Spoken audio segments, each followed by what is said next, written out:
Es iconoclasta, heterodoxo, guerrero, su punto de provocador. Yo cuando era pequeña siempre estaba intentando buscar ese padre que reconocías en la entrada del colegio, ¿no? El padre que te venía a buscar con la corbata. Bueno, pues ese no, obviamente no es mi padre. Le gusta a la gente, se nota, jamás a las mujeres, pero quiero decir, le gusta el ser humano, le disfruta con ellos, es un buen amigo, es divertido, está lleno de vitalidad y eso es muy juvenil. Tengo un amigo médico, Alfonso Anderiz, que tiene un curioso parecido con él.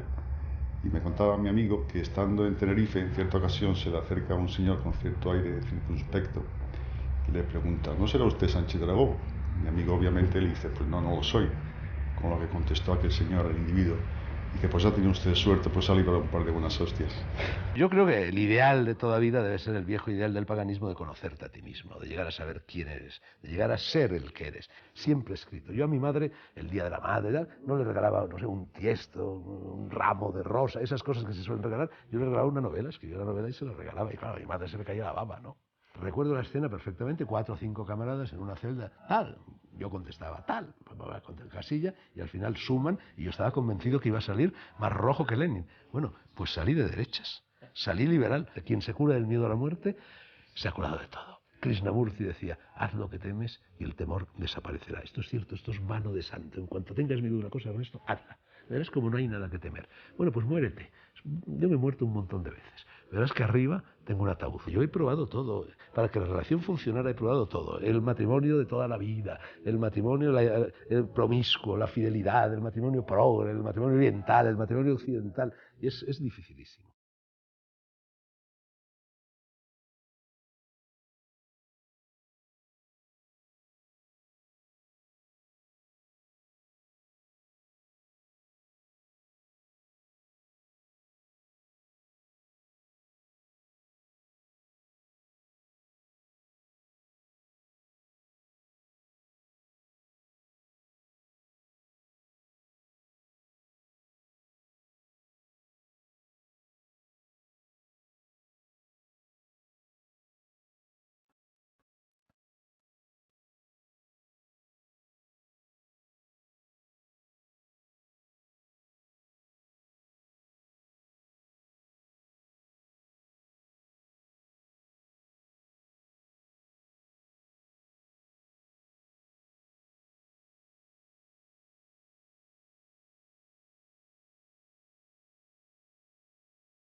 Fernando, muchas gracias por recibirnos en tu casa. Por favor, gracias a ti, Ernesto, un placer. Y además nos recibes, como se dice, para andar por casa, ¿eh? Bueno, esto es algo que aprendí en mis Sin largos zapatos, años sin nada. japoneses. Claro, mi mujer, como sabes, es japonesa, y para un japonés que alguien entre calzado en una casa es terrible. Es como si te pegaran un puñetazo en el estómago, ¿no? Solo los blancos entran calzados en las casas, ¿eh? En ninguna otra cultura de ninguna otra parte del mundo se trae el polvo de los caminos al interior de un templo que es el hogar, ¿no? Bueno, pues vamos a empezar que esta costumbre la vamos a ir cogiendo todos porque es mucho más cálido además. Oye, Fernando, ¿por qué vives aquí en Castelfrío, un pueblo de 10 vecinos en mitad de la nada? Una carretera que no se llega casi porque no cabe el coche. Sí, esto es un finisterre. Bueno, mira, la verdad es que esta casa, que la he arreglado, es casi la obra de mi vida, tan obra mía como mi obra literaria, era la casa donde nació mi padrastro. Y curiosamente la heredaron mis hermanos, no yo, y yo se la compré a mis hermanos, bueno, ¿no?, por romanticismo, ¿no? Y poco a poco me fui metiendo. Entonces encontré este paraíso. Esto es el Tíbet, esto está fuera del espacio y del tiempo. Esto ni es Soria, ni es España, ni es China, ni es nada. Y realmente aquí soy absolutamente feliz, porque yo soy muy huraño. Mis animales totémicos siempre han sido el lobo, el lagarto y el gato. Son 3 solitarios. Bueno, pues es un solitario que en cualquier caso se va a Madrid durante 4 noches de la semana a hacer un programa multitudinario. Eso... No me hables, que eso ha trastocado mi vida por completo. Y además me obliga a trasnochar. Yo aquí en Castelfrío, imagínate la vida que llevo. Normalmente me acuesto a las 9, 9 y media de la noche y me levanto a las 4 y media o 5 de la mañana. Ahora es al revés. Me acuesto cuando antes me levantaba. Me obliga a ir a Madrid. Yo no soy de polis. Yo soy como un personaje secundario de película del oeste, de esos de película de Peckinpah, de John Ford. Y lo que me gusta a mí son los caballos, los perros, el campo. Soy agreste. ¿Y por qué, con 70 años y con esta vida, te metes en la aventura profesional, personal, que te cambia la vida. Bueno, vamos a de ver, hacer en un estas telediario. aventuras me meto constantemente. Vamos, ahora en cuanto termine de hacer Diario de la Noche, voy a agarrar un Hammer y mi proyecto es con Naoko, mi mujer pequeñita, pequeñita, conduciendo ella el Hammer y yo también hacer toda la ruta del Islam. Es decir, Turquía, Irán, Pakistán, llegar a la India. Así que yo en aventuras me estoy metiendo constantemente. Bueno, la televisión entonces digamos que ha sido un paréntesis en tanta actividad y en tantas actividades tuyas, digamos. Bueno, la televisión para mí es No, algo... no la televisión, Sí. el esfuerzo diario de hacer un informativo que requiere estar ahí durante muchas horas, hacer muchas entradillas, conocer la información y trabajar muy cerca de la actualidad. Sí, hombre, bueno, es una aventura como tú lo has dicho y las aventuras terminan. Yo soy un guerrero, los guerreros cuando llegan a un castillo lo conquistan o no lo conquistan según, yo creo que el castillo de Diario de la Noche se ha conquistado, todo ha ido muy bien, pero si te quedas instalado en el castillo dejas de ser un guerrero y te conviertes en un señor de la guerra, te conviertes, no sé, en un militar que es lo contrario del guerrero. Dejemos de momento la televisión, dejamos esta posición ahí. ¿Por qué no soy dragón en la camiseta que llevas puesta? Bueno, esto es una historia larga, Ernesto, mira. Es que te la he visto alguna vez y digo, uy, ¿por qué no soy dragón? O sea, porque dicen, este es dragón. Pues no. Yo creo que el ideal de toda vida debe ser el viejo ideal del paganismo de conocerte a ti mismo, de llegar a saber quién eres, de llegar a ser el que eres. Entonces, cuando llegas a ser el que eres, ya eres una persona sin etiquetas. No eres ni hombre ni mujer, no eres ni blanco ni negro, no eres ni viejo ni joven, no eres ni guapo ni feo, no eres ni español ni extranjero. Tu alma, tu patria está dentro de ti, está en tus zapatos y entonces te has desposido de todas las etiquetas, incluso de tu apellido. Bueno, pues yo también soy nadie, ya no tengo etiquetas. Bueno, pues mira, te voy a apuntar alguna. Raro, provocador, excéntrico, extravagante, pasota, ¿te suena? Pasota no, todas las demás sí, todas las demás son calificativos muy míos, pero pasota ¿cómo? Si me meto en todos los líos, Ernesto, si tú me colocas ahí una muleta y yo invisto inmediatamente, no, todo eso vale, pero pasota no. Extravagante, yo soy un niño raro. Yo nací niño raro. Yo creo que todos los escritores, todos los pintores, todos los compositores, los artistas en general, somos niños raros casi todos, ¿no? Y yo de pequeño ya era rarísimo, ¿no? Y a mí lo que más me gustaba era leer. Y lo que más, a los 6 años fundé un periódico, imagínate. Y entonces sigo siendo un niño raro. Que tú naces en Madrid el 1 de octubre del 36. Me nacen en plena guerra civil. Sí, efectivamente, nazco pues abandonado, por así decir, por mi padre, que se había ido, periodista de raza, a informar al sur el mismo 18 de julio a las 8 de la mañana y se queda mi madre conmigo en su vientre en el 8º mes de embarazo, maldiciendo a mi padre que se va, diciendo, no conocerás a tu hijo, morirás, quien ama el peligro perece en él, y efectivamente así fue. Pero tú fíjate que es curioso porque esa misma escena, desde el mismo mirador, que es un mirador de la calle López de Rueda, casi esquina O'Donnell, todavía existe la casa, allí vive mi hermano, esa misma escena de mi madre increpando a mi padre cuando se va, ha sucedido con mi madre increpándome a mí. Me iba hacia el peligro, hacia el sur, hacia las guerras, y mi madre desde el mismo mirador, ¿ves? Eres como tu padre, no tienes arreglo, te pasará lo mismo que te pasó a él. Pero bueno, yo he tenido más baraca y he vuelto siempre sano y salvo. Hablaremos de tu padre y de tu madre, pero primero seguimos hablando de ti. Cada 6 años creo que te operan de vegetaciones y te regalan el primer libro, que es un libro que nos han regalado muchos niños durante muchas generaciones. Travesuras de Guillermo. Las travesuras de Guillermo. Y yo recuerdo que abrí el libro, leí la primera página y dije, bueno, esto es una maravilla, y se convirtió. Guillermo es mi maestro. Yo casi todo lo que sé lo he aprendido en Guillermo y Tom Sawyer, son mis dos maestros. Tom Sawyer, y Sinué. Y Sinué el egipcio. Pero Tom Sawyer es a los 8 años, cuando tu madre se casa por segunda vez, y creo que de regalo de viaje de novios te trae ese otro libro, que son tus libros de cabecera casi, sí. Y ya tienes una vocación. Mi madre se casa en segundas nupcias. Entonces, tú fíjate, yo en definitiva, yo hasta los 8 años había dormido en el lecho conyugal con mi madre. Soy expulsado del lecho conyugal porque entra la persona que nació en esta casa, mi padrastro. Bueno, eso hubiera debido provocarme un trauma infantil. Tenía que haber sufrido un trauma tremendo.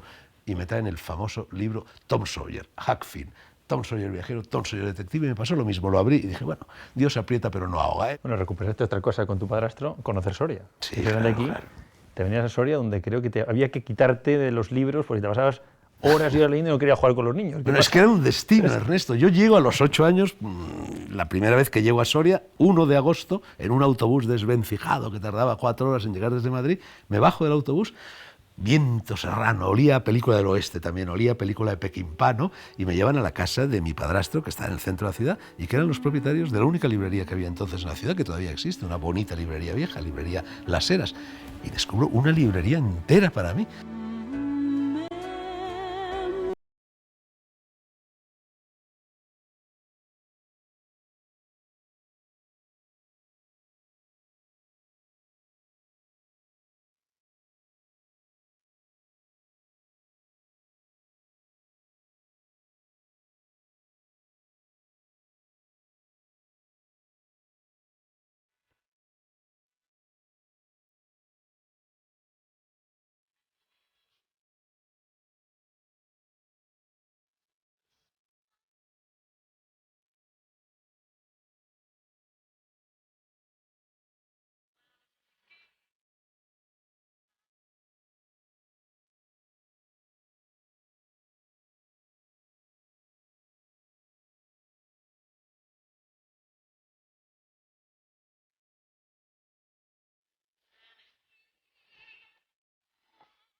Has hablado de tu padrastro y has iniciado antes algo que te he cortado y te pido disculpas. Tu primera bronca fue precisamente por leer un libro, El arte de amar. 2 libros. El segundo es la Biblia, al que vamos después. Bueno, el primero fue por leer El arte de amar de Ovidio, que seguramente no era una lectura muy indicada para un niño de 8 años. Hombre, me echaron una bronca riéndose por lo bajinis, ¿no? Porque les hacía gracia pescar al peque de la casa leyendo los Sarande, pero efectivamente lo recuerdo muy bien. Y la segunda fue ese otro libro. Y la Biblia en mi casa había, y la tengo también, por ahí anda, una muy bonita edición de la Biblia en la traducción de Cipriano de Valera, que era un humanista sevillano erasmista, por lo tanto medio herético del siglo XVI, y era una edición no expurgada por la Iglesia. Y entonces me pescaron leyendo la Biblia, también ahí la bronca ya fue un poco más grave. Les preocupaba más que leyera la Biblia, a pesar de que eran cristianos viejos, que leyera El arte de amar de Ovidio. Aquí, hablando de la Biblia, la figura de Jesús de Nazaret, algo que te ha perseguido, entre comillas, perseguido, sabéis, encontrado durante muchos años. ¿Por qué te fascinó el personaje? Y luego acabas con una frase, por ir buscando argumentos, la crisis del mundo nace del judeocristianismo, es decir, Jesús de Nazaret, al que tú estudias, sigues, escribes, y luego es culpable de cosas, ¿no? Sí, lo que pasa es que yo sostengo que Jesús de Nazaret no tiene nada que ver con el judeocristianismo. Jesús era un pagano de la escuela de dionisíaca de Jesús, en contra de lo que todos creen, no tiene nada que ver con ese edificio eclesiástico, doctrinal, dogmático, que es el judeocristianismo. Y yo digo que el judeocristianismo pues es la mayor catástrofe de la historia de la humanidad, al lado de otras muchas grandes catástrofes. Todas las guerras graves se han hecho en nombre de Cristo, en nombre de Yahvé o en nombre de Alá, es decir, en nombre del monoteísmo, en nombre de los dioses de raza que excluyen a los demás. ¿Creyente o no creyente? Yo llevo toda mi vida dedicado a indagar, bueno, en los misterios del más allá, en los misterios de la muerte, en los misterios de la interioridad del ser humano, y entonces he ido llegando a unas conclusiones que no son definitivas y que además no son ciencias exactas, no las puedo afirmar apodícticamente, que me permiten sospechar, sostener que existe el espíritu, que existe la vida después de la muerte. Ahora, lo que no creo que exista es un Dios exterior a la creación, anterior a la creación, con barba, por así decir, como muchas veces se escenifica, que un día dijo, hágase el mundo, y el mundo se hizo, háganse los peces, las aguas. No, eso no lo creo. Eso son, en fin, pequeñas patrañas para guindar a las supersticiones populares, ¿no? ¿Es una contradicción, después de escucharte esto, que tú digas que en la declaración de la renta demos a la Iglesia nuestra parte correspondiente en vez de a las ONGs, o no es ninguna contradicción? Yo contra la Iglesia no tengo nada. Curiosamente, mucha gente habla mal de la Iglesia porque se han falsificado el mensaje de Cristo y es todo lo contrario, y en realidad es un mecanismo de poder y de opresión y de censura y de represión. Yo no lo creo. Yo creo que la aportación, por supuesto que la Iglesia está llena de claroscuros, como cualquier institución fundada por los seres humanos a lo largo de la historia. Por supuesto que ha habido episodios de crueldad, episodios de represión, episodios de censura, de inquisición, de índice, pero yo creo que en su conjunto, la Iglesia ha aportado a la humanidad mucha compasión, mucha misericordia, mucha tarea social, mucha caridad y mucha cultura. Entonces yo no tengo nada contra la Iglesia, y menos aún en un momento como este, en el que yo soy neto partidario de la libertad de enseñanza. Yo amo la libertad. La libertad es el epicentro de mi vida, es mi eje visceral. El Estado es el enemigo público número 1 de todos los seres humanos, y entonces hay que dar dinero, me obligan a dar dinero. El IRPF me obliga a dar dinero, bueno, vale, ¿qué le vamos a hacer? Doy ese dinero, pero si me permiten desviar un poco de ese dinero hacia algo que no sea el Estado, lo desvío. Y por eso apoyo que se apoye a la Iglesia Católica. Volvemos a esa juventud o infancia, con 12, 13 años. Tú tuviste la suerte de poder estudiar, además, en una España difícil. Eso es importante, ¿no? Para mí no fue una España difícil. Yo mentiría si dijera que fue quizá lo fue para otros, no digo que no lo fuera. Yo, como te digo, yo vivía en el barrio de Salamanca, yo vivía en el seno de una familia acomodada, yo estaba rodeado por una parte de la familia de mi padre, que era una familia de izquierdas ilustrada, liberal en definitiva, y la familia de mi madre, que era una familia de derechas también ilustrada, liberal. Yo iba y venía de una casa a la otra, la de mi padre y la de mi madre, que estaban muy cerca, separadas por 5 o 6 manzanas, y en las dos Españas me encontraba perfectamente. No tuve problemas de hambre, no tuve problemas de precariedades, es decir, no pasé ningún tipo de privación, y iba a un colegio, el Colegio del Pilar, que era un colegio tan extremadamente liberal que ni siquiera nos daban clases de formación del espíritu nacional, ni apenas de gimnasia. Entonces, para mí esa España no fue difícil. Mira, las cosas son fáciles o difíciles, Ernesto, depende de tu carácter, depende de cómo las encares. Para mí, una mala noticia es siempre una buena noticia, porque te obliga a reaccionar. es un estímulo. Una puerta que se cierra son 1000 ventanas que se abren. A mí cuando me metieron en la cárcel, yo estaba encantado de que me metieran en la cárcel. Oye, una experiencia. ¿Qué más puede pedir un escritor a los 18 años que lo metan en la cárcel? Cuando de repente, a los 20 y muy pocos años, me encuentro al otro lado de la frontera, al norte de los Pirineos, con el pasaporte de un amigo, de Pepe Cormenzana, que se lo devolví, o sea que me quedé sin pasaporte, y con 7000 pesetas en el bolsillo. Bueno, eso es maravilloso para un escritor. En cambio, hay muchas personas que todo esto lo habrían vivido de una forma dramática. A mí me gustó hasta la mili. Bueno, tu primer contacto con el drama, ya que sacas la palabra drama, fue una enfermedad que tuviste a los 14 años que casi nos dices adiós. Agarré una pulmonía y una lumbrera de la medicina llegó a la conclusión de que era una indigestión. Entonces me atizó una purga, agua de Carabaña. Ahora la gente no sabe lo que son las purgas y el agua de Carabaña era una brutalidad. Y claro, y la pulmonía se convirtió en una pleuresía y la pleuresía en un infiltrado y me salvó la penicilina. Mi madre, recuerdo que se iba pues por los barrios bajos de Madrid, por los barrios de chabolos, porque estaba en el mercado negro, y volvía con esta penicilina muy primitiva. Tenía yo el culo como un acerico, me ponían 11 inyecciones al día y gracias a la penicilina sobreviví. Es la primera vez que yo de verdad me enfrenté al espíritu. Es la primera vez que yo tuve una experiencia mística, una experiencia de inefabilidad. La primera vez que Isis rasgó el velo de la realidad inmediata delante de mí y vi lo que estaba detrás. Acercarse a la muerte, por eso me gusta tanto el peligro, siempre es muy importante, siempre se crece, siempre se sale mejor de la cercanía con la muerte. Nada es más pedagógico que la muerte. Y sobre todo pierdes el miedo a la muerte. Si pierdes el miedo a la muerte, Ernesto, te has curado de todo. Krishnamurti decía, haz lo que temes y el temor desaparecerá. Esto es cierto, esto es mano de santo. En cuanto tengas miedo a una cosa, Ernesto, hazla. Verás como no hay nada que temer. Bueno, pues muérete.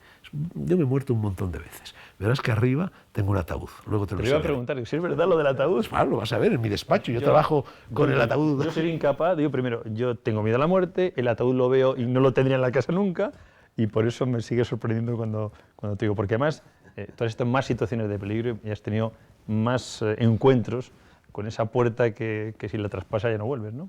A este punto de morirte más veces. Bueno, por lo pronto yo no estoy nada convencido de que no vuelvas. Hay quien sostiene que ese piano que está detrás de ti por las noches suena.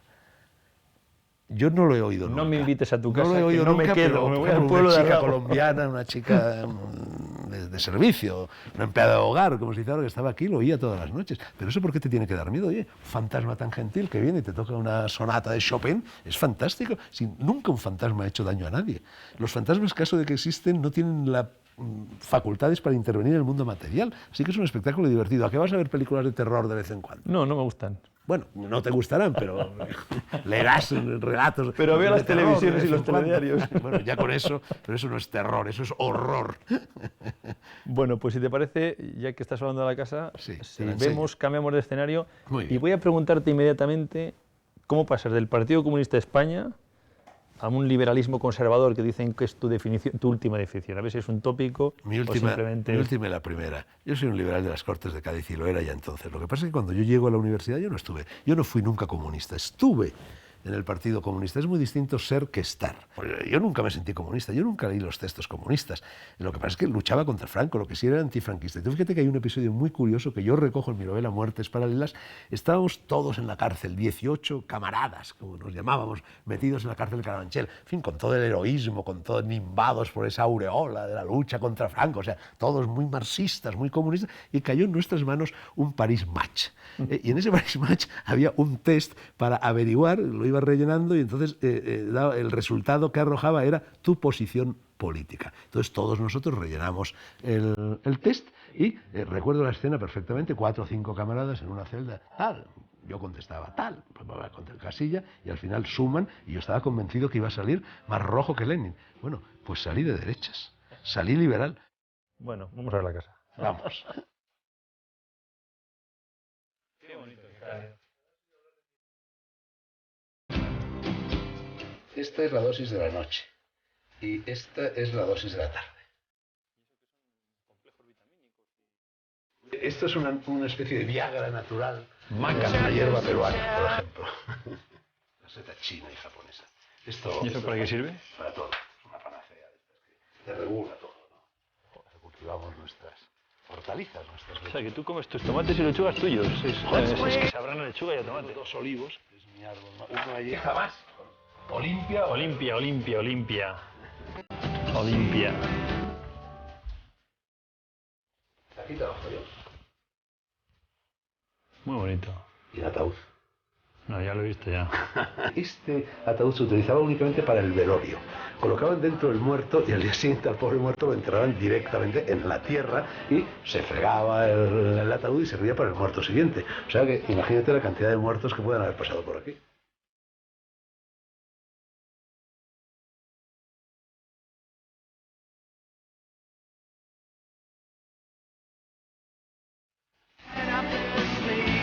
No se escribía a mano porque yo aprendí a escribir a máquina. Cuando mi padre era periodista, nací en una casa que estaba llena de artilugios de periodista. Entonces aprendí a los 5 o 6 años a escribir a máquina. No sé escribir ni a mano ni con ordenador. Así que...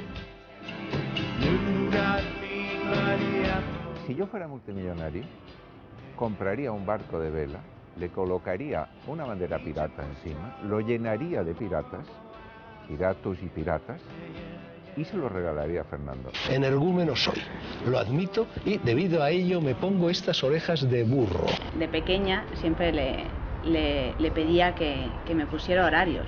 Digo, mira, todas mis amigas tienen horarios, o sea, uno tiene que volver a casa a las 11 o a las 12 o a las 9, lo que sea. Ponme un horario. Y me dice, ¿pero cómo te voy a poner un horario? Yo no soy así, no te puedo. Tú vuelve cuando quieras. Te voy a coronar en el día de tu santo. No te vas a atrever, merengue. ¡Ay! Y los demás pueden a su vez. Pero bueno. Entonces esto no es posible, hombre. Creo que la principal afición de Fernando es la vida. Pone tanta pasión y tanta emoción en todo lo que hace que probablemente haya conseguido que su principal obra literaria sea su misma vida. Bueno, vamos a hablar de nuevo de tu juventud, sobre todo. Nos situamos en los 17 años, 18 años, supongo que empiezas ya a tener tu grupo de amigos e ir a la universidad, que es un salto cualitativamente para cualquier joven importante, ¿no? Sí, efectivamente, llego a los 17 años a la universidad, claro, y me encuentro con una universidad, por lo pronto, que era una universidad, donde todavía había maestros, Damas Alonso, Montero Díaz, Aranguren, La Pesa, algo que ha desaparecido. Y luego con una universidad efervescente. Había, en fin, todos esos primeros pálpitos del antifranquismo, del existencialismo que llegaba, el marxismo que llegaba. Entonces era glorioso aquellos años en la universidad. Yo lo pasé tan bien que hice casi 3 carreras. Y ahí tuviste tus primeros enfrentamientos políticos, estuviste peleándote con el franquismo y vas a la cárcel, naturalmente. Allí fui a los 19 añitos, cuando estaba en segundo año de Comunes en la Facultad de Letras, efectivamente intervine muy activamente, fui uno de los cabecillas de aquel primer motín de la Universidad contra Franco que nos llevó a la cárcel a personas como Dionisio Ridruejo, como el padre de Ruiz Gallardón, Mújica, Tamames, Javier Pradera y luego personas menos conocidas, ¿no? Y para mí fue una experiencia, estuve 2 meses en aquella primera experiencia carcelaria, luego estuve 2 años después, volví a ingresar, ahí estuve 11 meses con una petición fiscal de 12 años. Había 2 cosas malas en la cárcel, 3. Una, las chicas. Claro, estás a los 19 años metido y entonces no había visitas como hay ahora, encuentros, no había nada, ¿no? Claro, eso era duro. Luego, que no sabías cuánto tiempo ibas a estar, pues te decían, pues mira, vas a estar 4 años. Bueno, te organizabas, estudiabas lenguas, lo que fuera, ¿no? Y luego había una tercera cosa y era el ambiente entre los políticos, que era de un sectarismo feroz. Se creaban unas rencillas, unos rencores, unas tensiones tremendas entre los socialistas, los comunistas, los anarquistas, dentro de los propios partidos, hasta tal extremo que yo recuerdo que en la segunda vez que estuve en la cárcel, ya, con perdón, se me hincharon las pelotas, de tal manera que levé instancia al director de la cárcel para que se me llevaran a la Galería de Comunes. Y conseguí que se nos llevaran a todos. Nos trasladaron a todos a la Galería de Comunes, nos sacaron de aquella especie de útero, de número clausus en el que estábamos encerrados en nosotros mismos, y a partir de entonces la cárcel se hizo infinitamente más divertida y más libre. Claro, yo me he nutrido, yo como escritor soy hijo de la cárcel y del exilio. Y lo mismo, pues el exilio también fue para mí una experiencia absolutamente gozosa. Has hablado de viajes, primero por obligación y luego por devoción, es una parte importante de tu vida. Has hablado de mujeres, habrá que hablar también de amor y de pasiones. Ya has hablado también, o no has hablado todavía, de escribir. En algún momento empezaste a escribir. Vamos por los viajes. Sales, te ponen en la frontera y ahí empieza una vida para ti que ha sido básica. Bueno, tú has dicho viajes por devoción y por obligación. No, todos mis viajes han sido por devoción. Yo empecé a viajar... Bueno, primero te tienes que ir por obligación. Yo empecé a viajar desde aquí, desde Soria, cuando tenía 14, 15, 16 años. Agarraba una bota de vino, una manta, 4 durillos no más que me daba mi familia y me iba a pie. Iba de pueblo en pueblo, llegaba a un pueblo, compraba un filete en la carnicería, buscaba una viejecita, que por 1 peseta me freía el filete y luego dormía al raso. Y esos fueron mis primeros viajes. Yo siempre he tenido la vocación viajera. Entonces, claro, cuando me exilié y me encontré de repente obligado a viajar, yo no escogí como escogían todos los exiliados políticos irme a París, a Londres, no, yo me fui a Oriente. Primero a Italia y ya luego de allí salté a Oriente. Y claro, eso es la experiencia más decisiva de mi vida. Y desde entonces, para mí la felicidad de Ernesto es un todoterreno con la proa, con el morro puesto hacia el horizonte. El viaje es la distancia más larga entre 2 puntos. Es decir, viajar no es tener billete de vuelta. Viajar es como yo viajaba entonces. Viajar y ya se verá, sin rumbo, a lo que salga, ¿no? ¿Por qué Japón es tu paraíso? Bueno, Japón caí allí. Japón es el mejor lugar del mundo para vivir, por lo pronto. Es la sociedad que mejor funciona, es facilísimo vivir en Japón. Mira, yo suelo decir, ya sé que esto será polémico, que los 2 países con mayor número de sinvergüenzas por metro cuadrado son Italia y España, el modelo del pícaro. Japón, en cambio, es el país del mundo, no es que no haya sinvergüenzas hay en todas partes, pero con menor número de sinvergüenzas por metro cuadrado, donde menos te engañan, donde todo el mundo cumple con tu deber. Llega el fontanero y te arregla la cisterna, y si no te la arregla, vuelve y te cobra lo justo, y etcétera, etcétera. Eso no roba a nadie, puedes dejar las puertas de las casas abiertas, el billetero encima de un banco, nadie se lo va a llevar. Y luego algo que nadie sabe de Japón, hay miles y miles y miles de pequeñas aldeas donde está refugiada la única cultura arcaica viva, que no sea folclore, que no sea arqueología, que no sea parque temático para turistas, que hoy existe en la Tierra. Es un mundo fascinante. Turistas, qué palabra, ¿eh? Uf.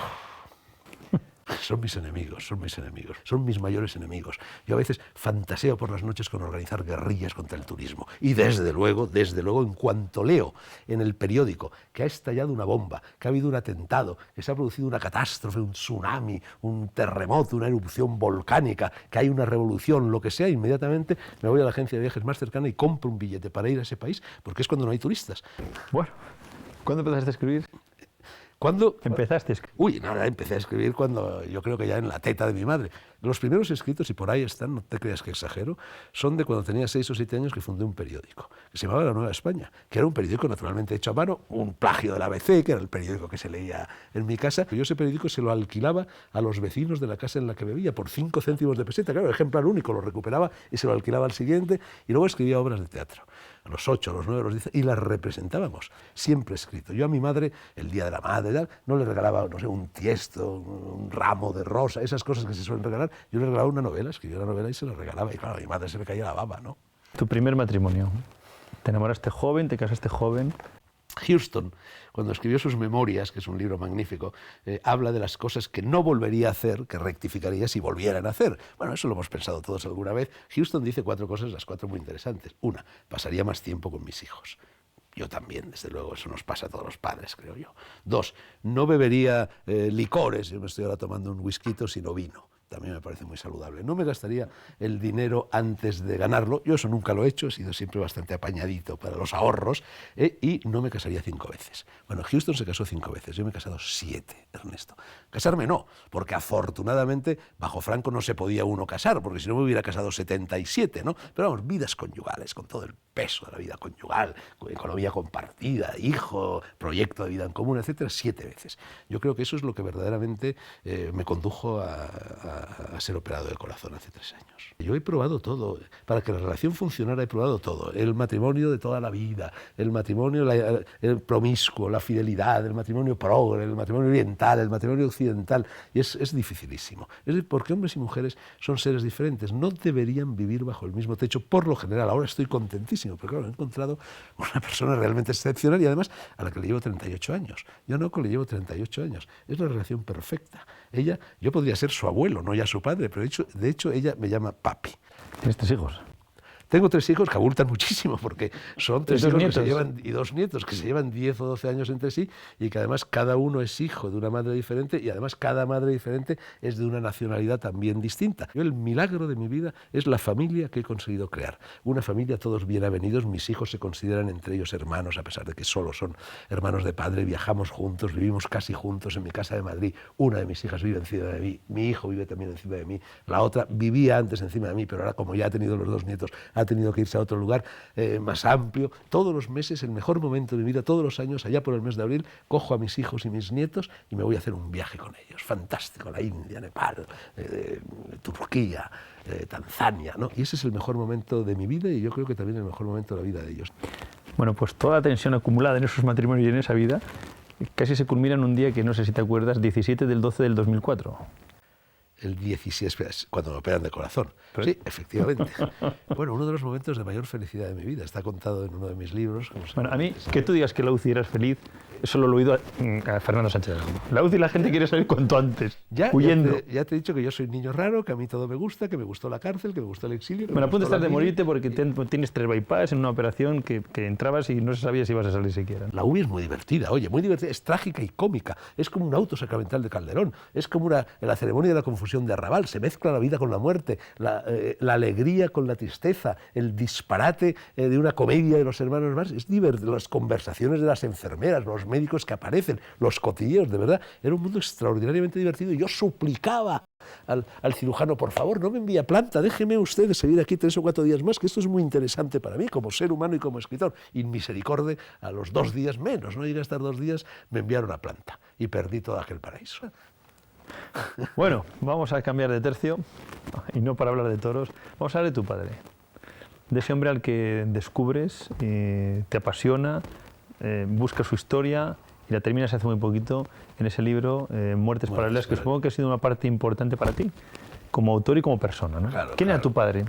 Mi padre era un joven periodista que en el día que estalla el 18 de julio del 36, hasta el Movimiento Nacional, tenía 26 años, era copropietario y director de 4 agencias de prensa, entre ellas la agencia Febus, que era la agencia de la empresa Urgoiti, del periódico El Sol y La Voz, ¿no?, donde había trabajado como director don Manuel Aznar, el abuelo de José María Aznar, que era el íntimo amigo de mi padre, su protector. Mi padre era el delfín de Aznar. Y mi padre era el periodista más brillante de su generación, sin duda alguna, y provenía de una larga casta, de un largo linaje familiar de periodistas.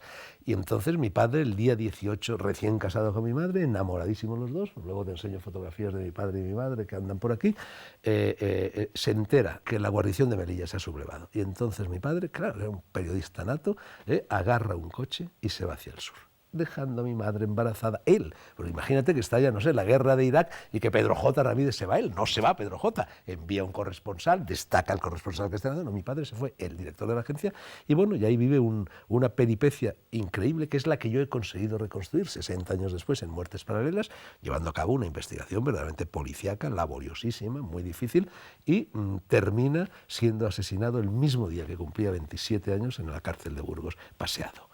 Y entonces, bueno, a mí me cuentan de niño que a un niño de 3 años no se le explica, oye, los rojos, los nacionales, los franquistas, los revolucionarios, dicen, tu papá ha muerto en la guerra. En aquel momento, todo alrededor de mí, todo el discurso que yo oía eran los malos son los republicanos, los buenos son los franquistas, el niño piensa, ¿quién ha matado a mi padre? Los malos. Y cuando yo a los 19 años, a pesar de creer que a mi padre lo habían matado los antifranquistas, me convierto en antifranquista y soy detenido, el comisario Conesa, que era el comisario duro, en el curso de un interrogatorio en la Dirección General de Seguridad, se enfada una barbaridad conmigo, se abalanza sobre mí y me dice, para hacer revoluciones hay que tener pelos rizados los cojones, y tú eres un niño de mierda que estás aquí porque eres un resentido porque matamos a tu padre. Y yo me quedo lívido, una cosa de tragedia griega. Yo me entero de boca de Conesa de que a mi padre no lo habían matado quienes yo creían, sino los otros. Y es entonces cuando me doy cuenta de que yo tengo que escribir este libro, que voy a tardar 60 años en escribir, 50 años en escribir, ¿no? Y ha habido un malentendido, o no se ha querido entender una frase tuya que dices, lamento haber nacido en España.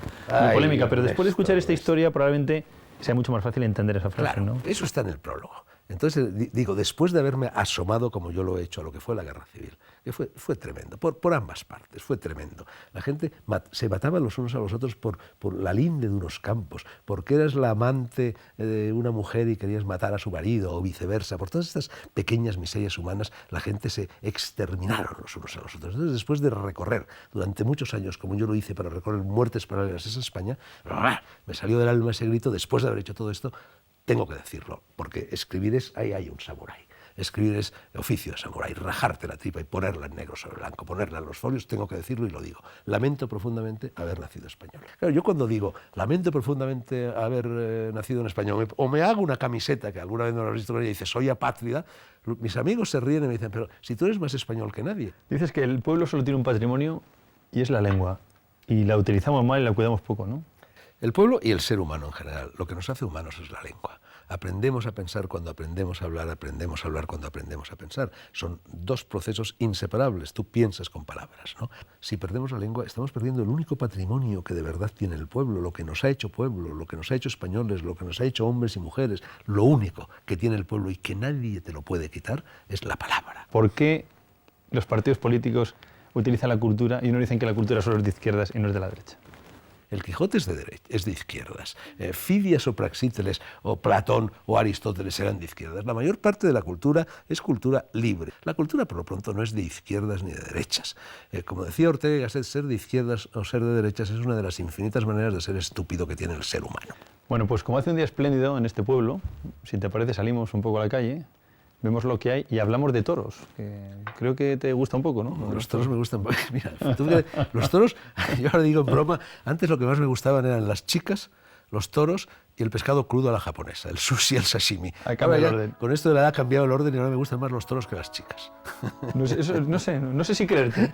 No sé si creerte. Bueno, pero sobre todo, lo mejor de todo es ir a los toros con una chica, claro, eso ya es el sumum. ¿Vamos a un paseo?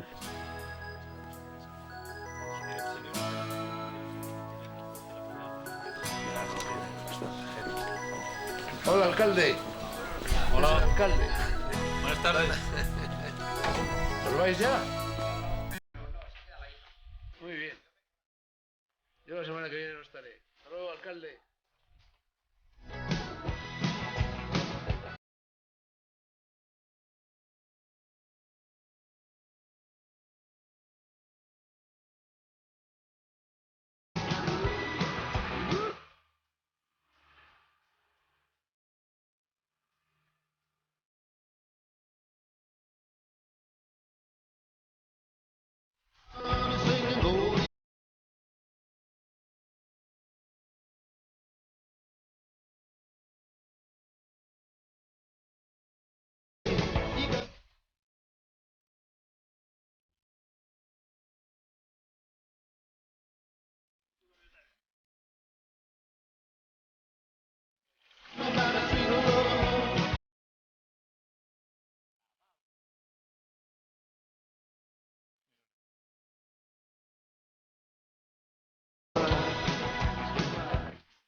Bueno, Fernando, cuando no lees, cuando no meditas, cuando paseas, porque este es un pueblo maravilloso, ¿no?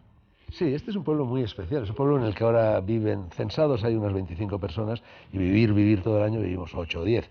Pero este fue un pueblo muy rico en los siglos XVI, XVII, XVIII por la mesta, ¿no? Por la ganadería. Por aquí pasa la cañada real soriana, luego te la enseño. Yo a veces estoy desayunando en la cocina de mi casa y de repente ves pasar por la calleja que hay detrás 2000 ovejas. Es una cosa verdadera, es un espectáculo, ¿no?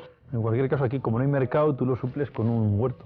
Efectivamente. Tu tomate, tu lechuga. Sabes que al final de la vida, si no cultivas tu huerto, poco has hecho en ella, y tenemos ahí el pequeño huertecito que lo lleva fundamentalmente Naoko. Ojalá pudiera llevarlo yo, pero la verdad es que a pesar de que es pequeño, no te puedes ni imaginar la cantidad de productos que da. Prácticamente nos abastecemos, no a lo largo de todo el año, porque aquí el clima es muy duro, ¿no? En fin, pero de marzo a octubre nos abastecemos con ese huerto. Podemos hablar de toros.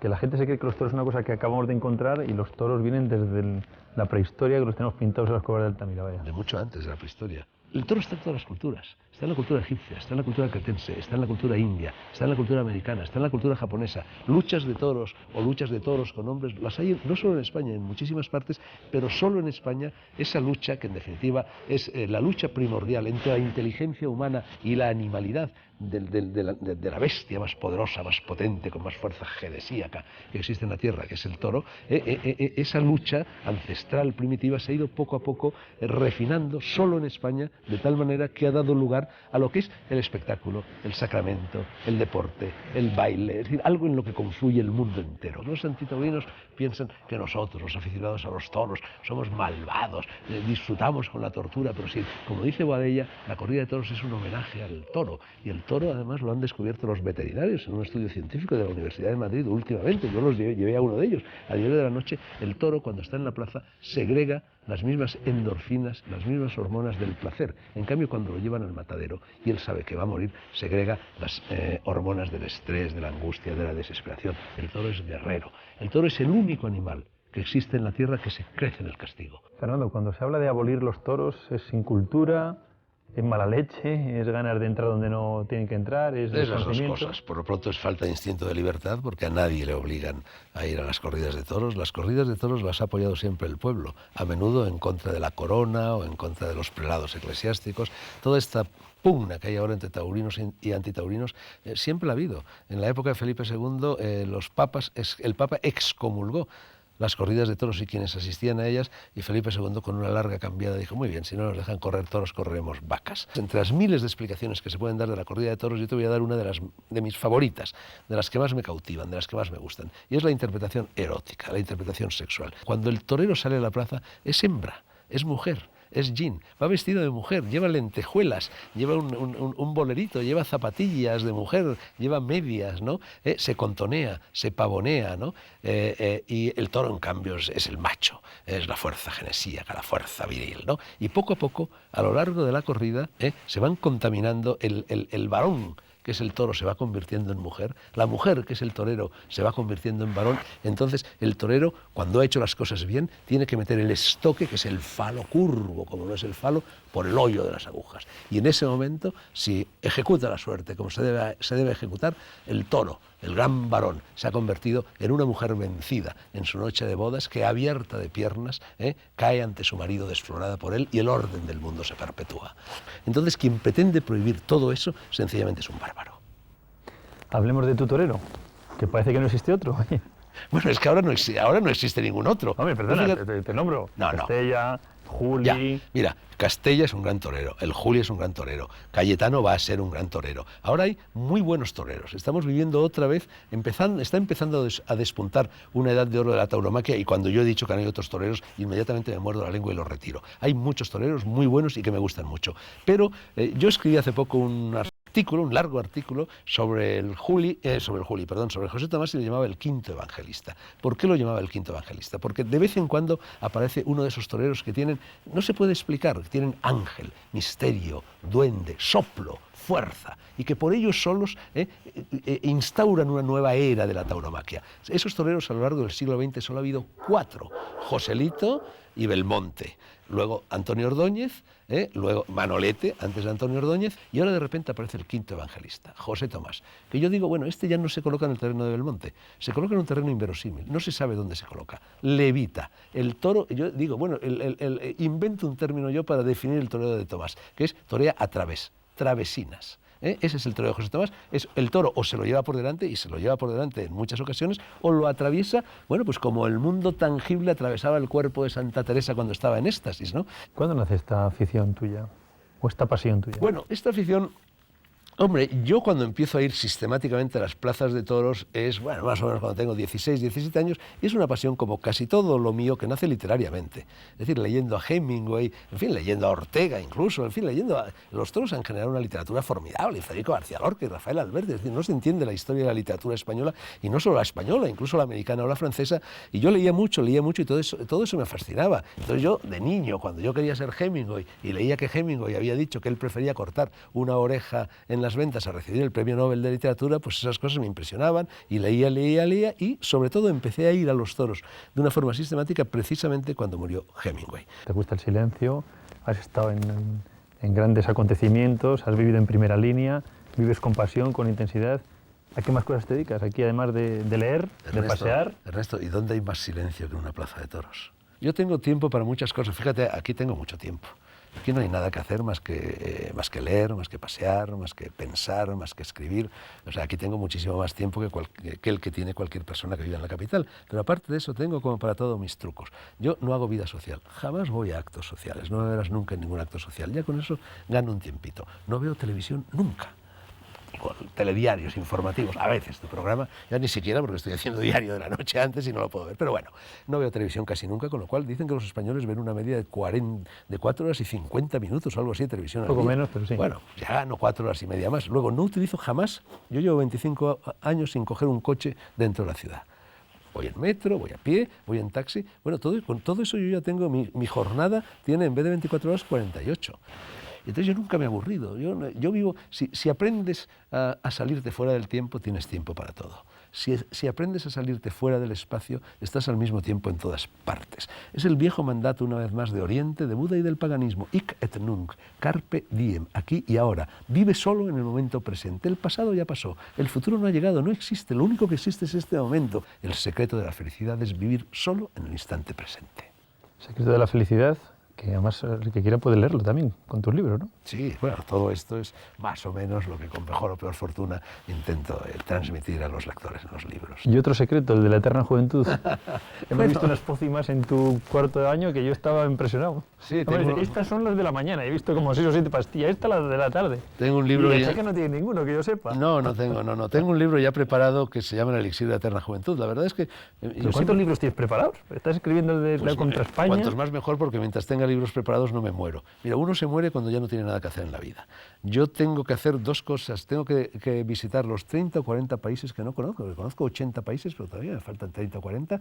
Y tengo que escribir como mínimo 7 o 8 libros que son los que completarán esa cadena de anillos eslabonados que es mi obra. Bueno, pues nada, ha sido un placer estar aquí contigo. Yo charlo muchas noches cuando te veo en la televisión. Alguna vez me has levantado con sobresaltos de la cama con tus entradillas. Algunas veces más que otras con tono jocoso, me acuerdo, que hablabas algo de si tu abuela tuviera cojones sería tu abuelo. Yo estaba en la cama, me levanté del salto, pero supongo que es el estilo de Sánchez de Aragón, un hombre que no es provocador, como tú me has dicho, aunque al menos lo parece. Puedo decir una tontería, todos podemos decir tonterías, puedo decir un error. Cometer equivocaciones no es mentir, mentir es algo que se hace adrede. Y entonces verdaderamente eso de no mentir genera ese tipo de sobresaltos que a veces a ti te llevan a incorporarte de la cama. Fernando, muchas gracias. A ti, Ernesto, a ti. Has llegado a tu casa, también las gentes de tu equipo, has llegado a tu pueblo. Aquí habrá siempre un buen plato japonés para ti. Muy amable.